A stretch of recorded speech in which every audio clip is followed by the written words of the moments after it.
Hi, it's Tanya with Free Range Cottage, and today we're going to talk about our DIY IKEA kitchen island hack that we did over a year ago. So if that's something you want to hear more about, then keep watching.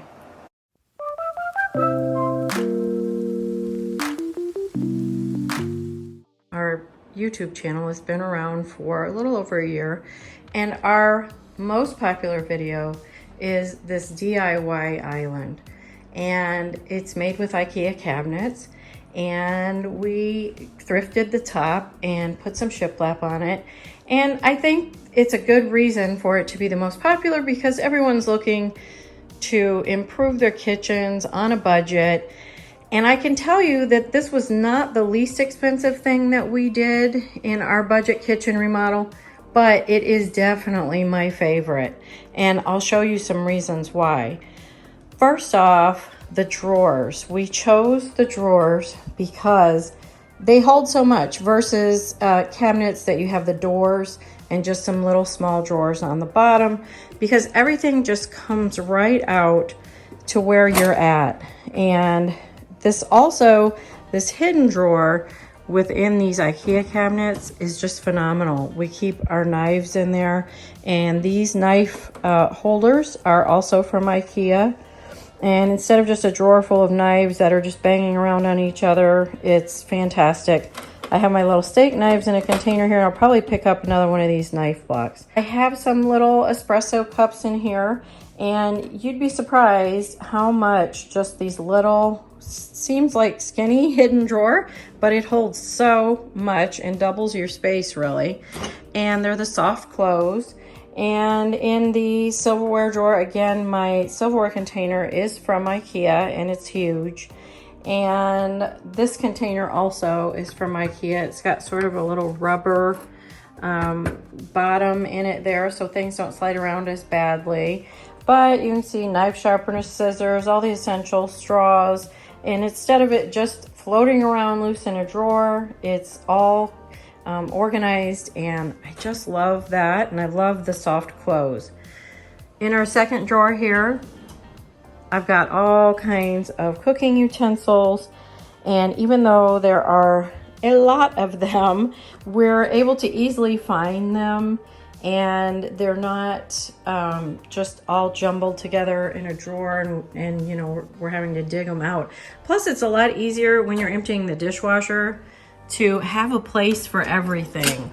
In this bottom drawer, I use it for my storage containers. All of our glass containers and lids go in there, and easy access.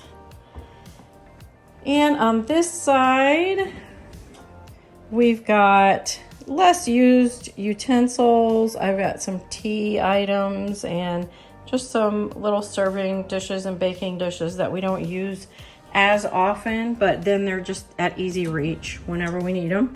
In the hidden drawer here, it is great for cutting boards. And I suppose you could probably put if you had not too many knives, you could probably put one of those knife holders in here, or maybe even two, and put them right with your cutting boards. That would be really nice to use. But that's that top drawer, and you can see they're so deep. It's like they hold more than what you would expect. This is sort of my baking drawer, which I just love because the grandkids come over. They like to do cupcakes, or just anytime, especially during holidays when we do a lot more cooking and baking. This just comes in handy. Everything is just right there.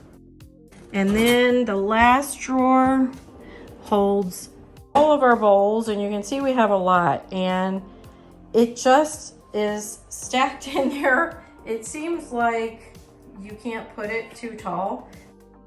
The bottom is held up great. There's not been any problem with the opening or the closing or the rails that it's on. So that has been such a joy, because our other cabinets are old cabinets that we just repainted. And we added shiplap on the sides and put new hardware, but they are certainly not the soft close, and they're definitely not deep like the awesome IKEA drawers. So the poles are also from Ikea. The top is a thrifted, I think it's called mango wood possibly, but it's from it was from a work island that we had bought separately, and it had no storage underneath, so we just took that top off and reused it.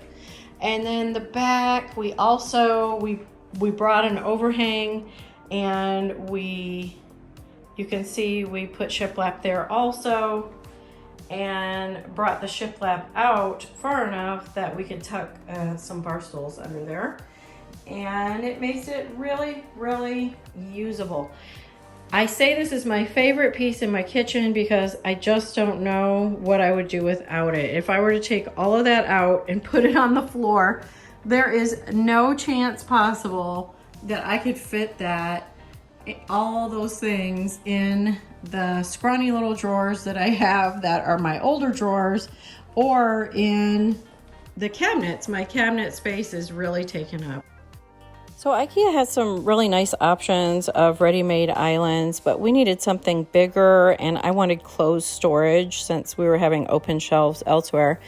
So Rob's going to take over and show you how we took a couple of cabinets and put it all together. Hi, this is Rob, and I'm going to run you through a real quick tutorial how I made the kitchen island. I took 2 cabinets from Ikea and put them together, which took a little while, clamped them together, and then I built a 2x4 platform that the cabinets would sit on. I put some construction adhesive on the top of them and then placed the cabinets on top of the base. So all the way around the bottom, the cabinets are flush with the 2x4 base that I made. So you just have to do your measurements and make sure it's just even all the way around. Then I started putting shiplap up, started from the bottom, worked my way up. And when I did that, I made sure that the boards in the back were the same length as the back of the cabinet. Now I happen to put L brackets in before I put my bottom piece of shiplap on.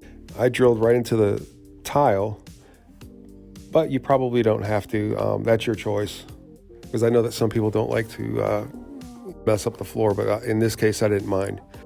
Now the sides, I did the same thing. I started from the bottom and worked my way up. Thing is, on the sides, all you do is you make the shiplap the same width as the countertop. So I did the same thing to both sides, and then I went around to the front and took a piece of 1x4 that was already pre-primed, and I cut it to length, and I had to cut it down a little bit because it was a little bit too tall. Stuck it in there, and Brad nailed that to the IKEA cabinet. And that's it.